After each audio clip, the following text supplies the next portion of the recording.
Supreme court के उस ऐतिहासिक फैसले को देखते हैं जिसने पुराना फैसला बदल दिया और कोटे में कोटे का फैसला। देखिए, कोटे में कोटे का जो सवाल है ये लोगों में फूट डालना है, क्योंकि कोटा तो अभी पूरा ही नहीं हुआ। आप कह रहे 5 साल के लिए भूल चुके हैं, वो भूल चुके हैं, 5 साल के लिए भूल चुके हैं। और ये जो जज बिके हुए हैं, क्योंकि इनका कोई स्टेटस नहीं होता। जब ट्वीट किया तब जो है वो डिस्क्वालीफाई हो गई। तो इसमें हमको लगता है कि सरकार की बू है इसमें। हाँ। दिल्ली देख रहे हैं आप और मैं हूं आपके साथ शाहीन खान। सुप्रीम कोर्ट के ऐतिहासिक फैसले के बाद SC ST OBC के कोटे में कोटे के फैसले के बाद लगभग पूरी तरीके से देश भर में एक तरीके से आक्रोश है।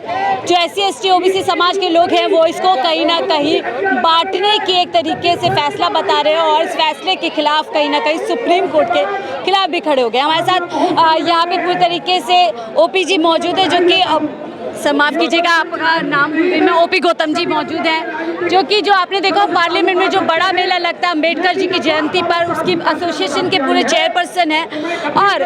और जो परिचय सर का मैं सर से जानूंगी और सर सीधा पूरा सवाल करती हूँ कि किस तरीके से आप सुप्रीम कोर्ट के उस ऐतिहासिक फैसले को देखते हैं जिसने पुराना फैसला बदल दिया और कोटे में कोटे का फैसला। देखिए, कोटे में कोटे का जो सवाल है ये लोगों में फूट डालना है, क्योंकि कोटा तो अभी पूरा ही नहीं हुआ। जी। जो 15% और 7.5% जो 22.5% है वो आज तक 76 साल में आज तक पूरा नहीं किया।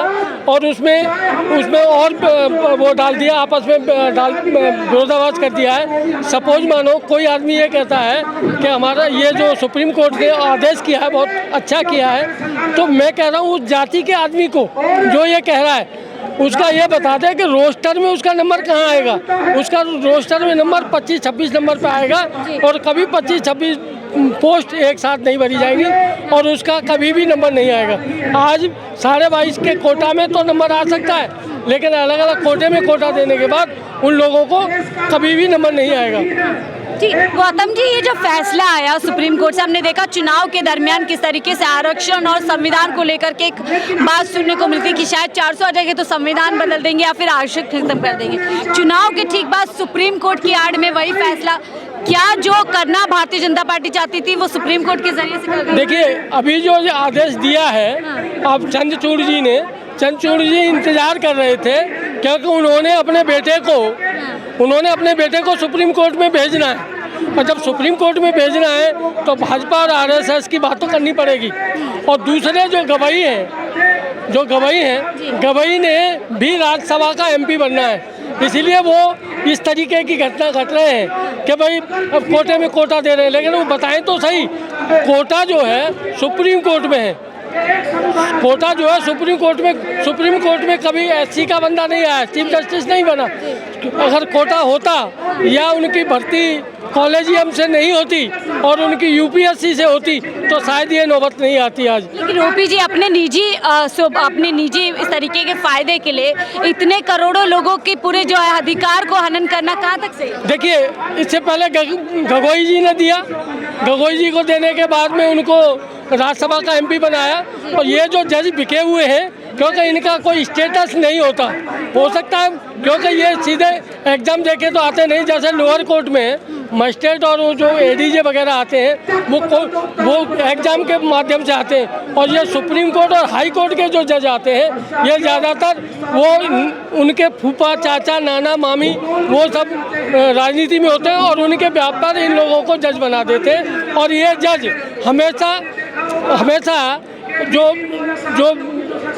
कमजोर तबका है उसके अगेंस्ट ये अपने आदेश देते हैं। आप कह रहे हैं जो सुप्रीम कोर्ट में फैसला ले रहे हैं लाखों करोड़ों लोगों के लिए, वो समाज से नहीं, उस समाज की पीड़ा नहीं जानते, उस समाज की जरूरत नहीं जानते और तभी इस तरीके का फैसला। देखिए, समाज की पीड़ा जानते हैं, जो कोटा की बात कोटा में कर रहे हैं तो पहले ये कहते हैं पहले इनका कोटा पूरा करो, पहले इनका कोटा तो पूरा कर दो और फिर छटनी कर दो, क्रीमी लेयर कर दो।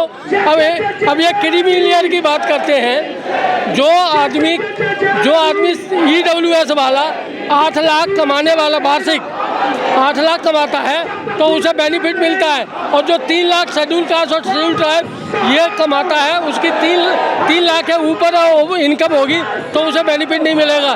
तो न्याय कहाँ है? न्याय तो है ही नहीं। सर, क्या इस तरीके के फैसले को क्या आप समझते हैं, क्या पूरे समाज पे हमला किया जा रहा है उसको पूरी तरीके से? ये बिल्कुल पूरे समाज पर हमला किया है और इलेक्शन के बाद किया है। दूसरा नंबर, जो उसमें केदारनाथ में इन्होंने सोना गायब किया है उसको छिपाने के लिए इस तरीके की ये घटना कर रहे हैं कि लोगों का ज़्यादातर ध्यान उसकी तरफ जाए और ये सोना गायब हो जाए। हमने देखा इस फैसले के खिलाफ पूरी तरीके से चंद्रशेखर आज़ाद खड़े हुए, और वहाँ पे देखिए एनडीए की सरकार है, एनडीए के जितने भी सहयोगी चाहे चिराग पासवान हो या अन्य दल है वो भी इसकी फैसले के खिलाफ है। तो क्या एनडीए को इससे मुश्किल हो जाएगी? अगर वो इनके खिलाफ हो गए तो शायद इनकी सरकार नहीं चलेगी। 131 सांसद अगर इस्तीफा दे देते हैं, चाहे वो किसी भी पार्टी के हों और SC ST को बिलोंग करते हों, 131 पर ही ये सरकार गिर जाएगी। लेकिन सारे सांसद बोल नहीं रहे। नहीं बोलेंगे क्यों? उनको तो रहनुमाई मिल रही है।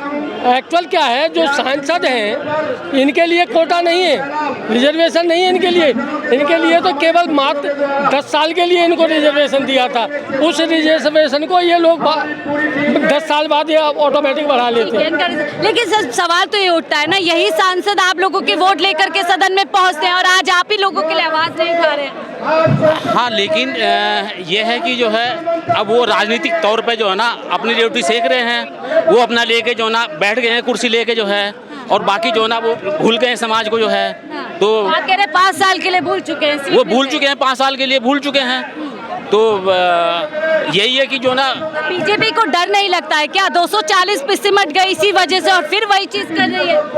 तो ये तो देखो, ये बीजेपी की मतलब जो है ना ये सोच अलग उसकी जो है, वो RSS की जो है ना विचारधारा है। चाहे कुछ भी हो जाए, हमें ये परिवर्तन करना है, ये हमें परिवर्तन करना है। सर, आप क्या कहेंगे? आरक्षण के चलते ही हमने देखा 240 पर सिमट गए और फिर वही से चीजें कर रही है भारतीय जनता पार्टी। ये जो है पहले से करते आए हैं, ये हताश हैं, ये हताश हैं। आप अभी रिसेंटली में आप देख लीजिए, हमारी महिला पहलवानों को जिस तरीके से घसीटा गया था, उस महिला पहलवान ने ओलंपिक में जाकर के वर्ल्ड की जो कभी हारी नहीं उसको उसने पटकनी थी। उस पे इस मोदी सरकार ने कोई ट्वीट नहीं किया, मोदी जी ने कोई ट्वीट नहीं किया। तो ट्वीट किया था जैसे डिस्क्वालीफाई हो गई कि शब्दों में बयान नहीं कर सकता कितना। तो वो जो है उन्होंने जब ट्वीट किया तब जो है वो डिस्क्वालीफाई हो गई। तो इसमें हमको लगता है कि सरकार की बू है इसमें। हाँ, सरकार की बू है, आंसू है, ये मगरमच्छ के आंसू है। हाँ, मगरमच्छ के आंसू है केवल जो है, कुछ नहीं। ओबीसी का नाम लेकर भी तो कहते हैं मैं ओबीसी समाज से आता हूँ, पीड़ा जानता हूँ, क्या क्या नहीं। यही तो ड्रामेबाजी है, ये तो नाटकबाजी है, यही नाटकबाजी है। ये लोगों को गुमराह कर रहे हैं समाज को जो है। अगर वो ओबीसी से आते तो ओबीसी के लिए क्या किया है, SC ST के लिए क्या किया है? ये अब आप लोगों को क्या लगता है सुप्रीम कोर्ट का जो फैसला है क्या वो पलट सकता है, और आप उस फैसले के खिलाफ क्या सड़कों पर कोई बड़ा रोष?